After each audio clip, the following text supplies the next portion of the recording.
ক্যারিয়ারের 25 বছর পূর্তিতে ঢালিউড চিত্রনায়ক শাকিব খানকে শুভেচ্ছা জানিয়েছেন চিত্রনায়িকা অপু বিশ্বাস। তবে তার শুভেচ্ছাবাণী উস্কে দিয়েছে ভক্তদের মনে অসংখ্য জল্পনা কল্পনা। মঙ্গলবার রাত 12টার পরপরই সোশ্যাল মিডিয়া ফেসবুকে শাকিবকে ভালোবাসার শুভেচ্ছা বার্তা পাঠান অপু। ক্যারিয়ারের রজত জয়ন্তীতে শাকিবের ওপর লেখা একটি প্রতিবেদনের ছবি পোস্ট করে এর ক্যাপশনে রহস্য ভরিয়ে দেন। লেখেন 72টি সিনেমা, কোটি টাকার কাবিন, বউ, সন্তান আব্রাহাম খান জয়। লাভ ইমোজি জুড়ে দেয়া এসব বাক্যের পরই শাকিব খানকে বাবুর বাবা বলে সম্বোধন করেন নায়িকা। লেখেন, অনেক শুভেচ্ছা বাবুর বাবা।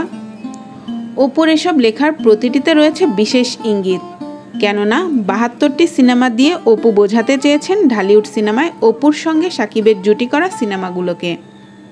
এদিকে শাকিবের তৃতীয় বিয়ে নিয়ে যখন জল্পনা কল্পনা চলছে, ঠিক সেই মুহূর্তে নিজেদের বিয়ে প্রসঙ্গে কোটি টাকার কাবিন লিখে রহস্য ছড়িয়েছেন নায়িকা।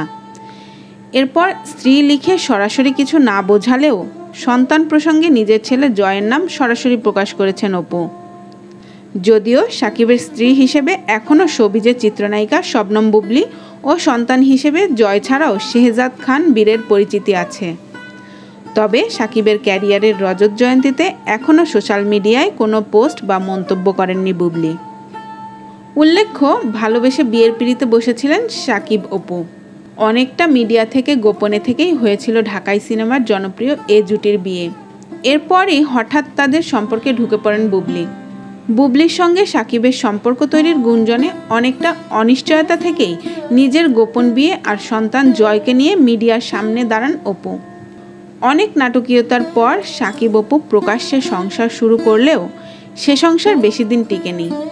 এরপর অপুর সঙ্গে বিচ্ছেদ ঘটিয়ে বুবলিকে নিয়ে সংসার পাতেন শাকিব। সে সংসারও ভেঙে যায় শাকিবের।